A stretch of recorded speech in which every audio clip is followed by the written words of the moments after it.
بعض الشباب وبعض الأخوات يظن أنه إذا استقام على دين الله أنه سيحرم الملذات والشهوات. لا يا أخي الكريم، أقسم بالله أكثر ناس مبسوطين المطاوعة. عمركم شفتم مطوع زهقان طالع من صلاة الفجر قال والله العظيم يا أخي طفش والله زهق يا أخي إيش المشاكل هذه والله طفش؟ عمرك شفت يا شيخ؟ ما عمرك شفت أنا. تلقى مطوع فالها مبسوط، اقسم بالله يضحك المطوع، يضحك ضحك اتحدى اكبر محشش في الاردن والله العظيم يا اخي، مبسوط وفالها، اقسم بالله انه يضحكون ضحك انا اتعجب من ضحكهم يا اخي. ليه؟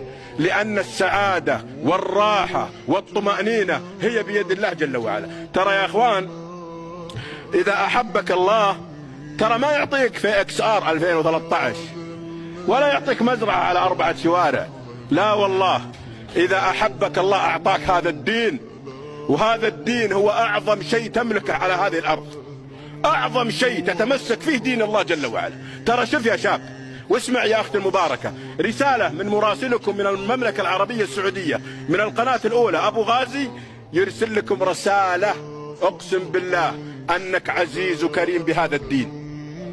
والله تفقد أبوك عادي، تفقد أمك عادي، تفقد مالك عادي، تفقد زوجتك وأولادك عادي، تفقد أعضائك تصير مشلول عادي، لكن تفقد هذا الدين أقسم بالله أنك خسران.